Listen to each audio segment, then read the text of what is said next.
የኢራን ጦርነት 17ኛ ቀኑን መያዙን ተከትሎም ልታውቋቸው የሚገቡ 10 ዋና ዋና ክስተቶች። አንደኛ፣ የኢራን ጦር ምዕራቡን ዓለም ያስደነገጠ አንድ መግለጫ አውጥቷል። አሜሪካ የኢራን ጦር አቅም 90 በመቶ መዳከሙን፣ የኢራን የሚሳኤል ብዛት መመናመኑንና ጦርነቱን እንዳሸነፈች እየፎከረች ቢሆንም በጦርነቱ በ17ኛው ቀን የኢራን እስላማዊ አብዮት ዘብጓድ ቃል አቀባይ ብርጋዴር ጀነራል አሊ ሞሐመድ ናይኒ በኢራን ቴሌቪዥን ቀጥታ ስርጭት ላይ ቀርበው ከዚህ የሚቃረን መግለጫ ሰጥተዋል። ቃል አቀባዩ እስካሁን ሲወነጨፉ የነበሩት ሚሳኤሎች 10 ዓመታት ያስቆጠሩ ናቸው። ባለፈው ክረምት ከእስራኤል ጋር ካደረግነው የ12 ቀናት ጦርነት በኋላም የተመረቱ ሚሳኤሎች እስካሁን አልተወነጨፉም። አዳዲሶቹናም እጅግ የዘመኑትና የተራቀቁት ሚሳኤሎቻችን እስካሁን ገና ጫፋቸው አልተነካም ሲሉም ለእስራኤልና አሜሪካ ለረጅም ጊዜ የመዋጋት አቅም እንዳላቸው ጠንካራ መልእክት አስተላልፈዋል። ይህም የሚሆን ከሆነ በእርግጥም ለአሜሪካና እስራኤል ጦርነቱ የበለጠ የተወሳሰበ እንደሚሆንባቸው ይጠበቃል። ሁለተኛ፣ በጦርነቱ በ17ኛው ቀን ለመጀመሪያ ጊዜም የኢራን ያልሆነ መርከብ በሆርሙዝ ወሽመጥ ማለፍ ችሏል። የአፍራማክስ የሆነው ካራቺ የተሰኘው የአቡዳቢን ጭነት የጫነው መርከብ ምንም አይነት ጉዳት ሳይደርስበት ይህንን ወሽመጥ ያቋረጠ የመጀመሪያው መርከብ ሊሆን ችሏል። ይህም ክስተት በሆርሙዝ ወሽመጥ እያየለ ላለው የዓለምን ጉሮሮ ላነቀው ስጋት ጭላንጭል ተስፋ ሆኖ ታይቷል።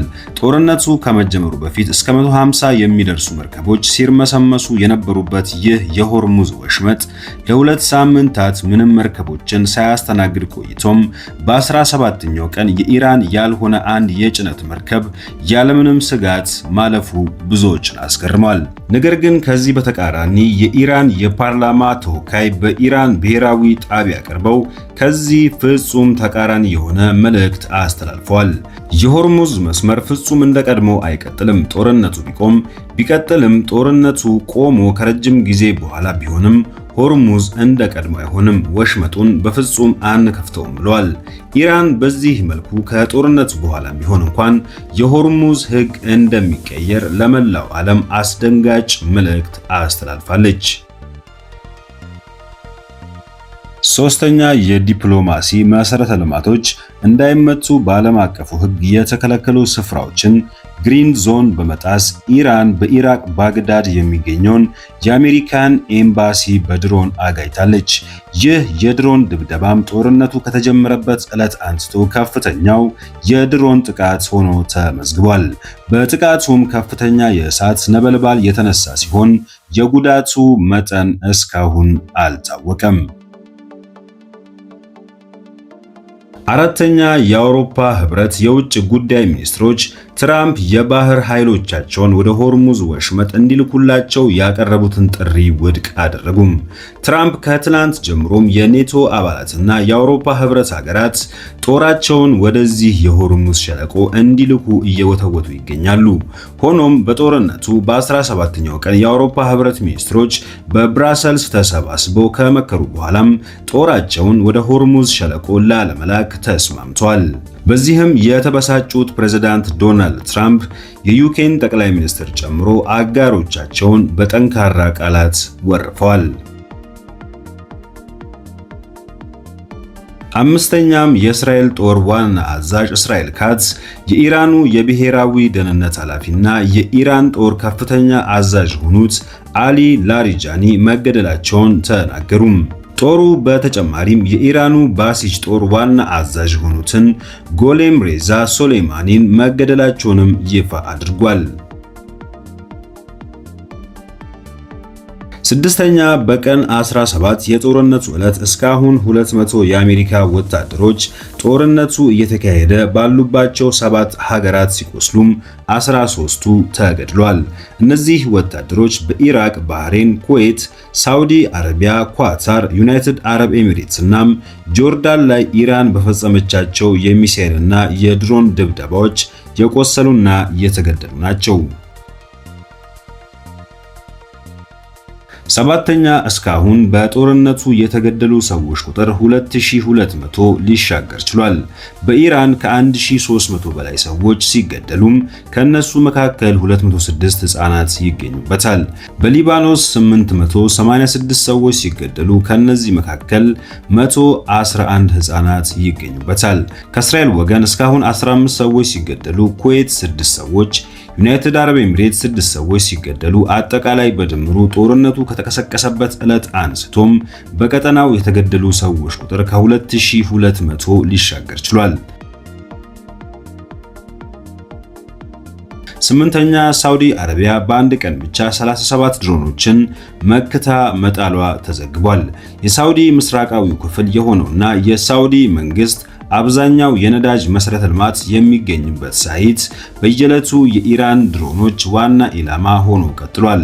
እያንዳንዱ የተሳካ ጥቃትም የዓለማችን ከፍተኛው የነዳጅ አምራች ቀጠና ላይ ይህ ነው የማይባል ጉዳት እያስከተለ ዓለም በየዕለቱ አጣብቂኝና ጭንቀት ውስጥ እየገባ ይገኛል።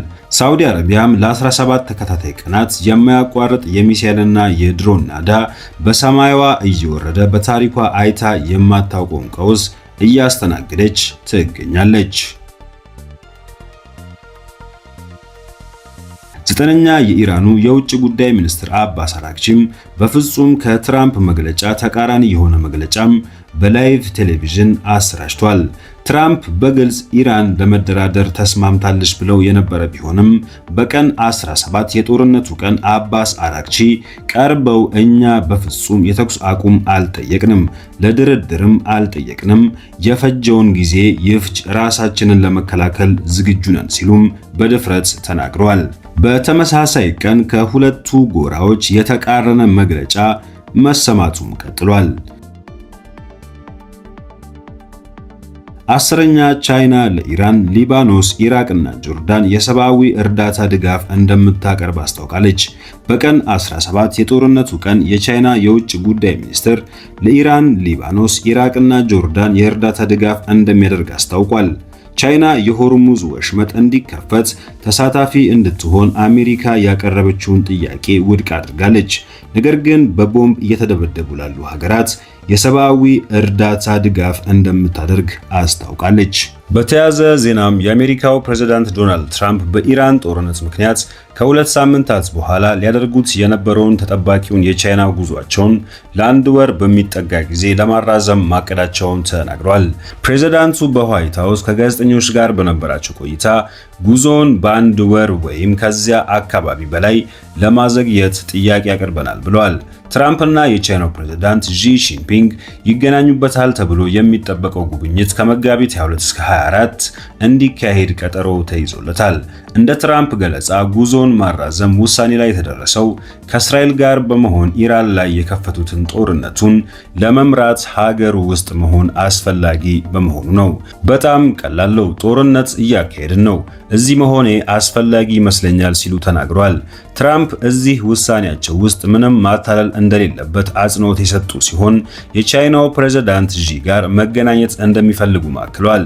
ትራምፕ ይህንን ያሉት ከብሪታንያው ጋዜጣ ፋይናንሻል ታይምስ ጋር ባደረጉት ቃለ መጠይቅ ቻይና ሆርሙዝ ወሽመጥ እንዲከፈት የማታግዝ ከሆነ ጉብኝታቸውን ሊያራዝሙ እንደሚችሉ ከተናገሩ በኋላ ነው። በሁለቱ ግዙፍ የዓለም ኢኮኖሚዎች መካከል ያለው ፍትጊያ በኢራን ጦርነት ምክንያት ተባብሷል። የኢራን የኢነርጂ ኤክስፖርት ዋነኛ ገዢ የሆነችው ቻይናም አሜሪካና እስራኤል ኢራን ላይ የከፈቱትን ጥቃት ተቃውማለች።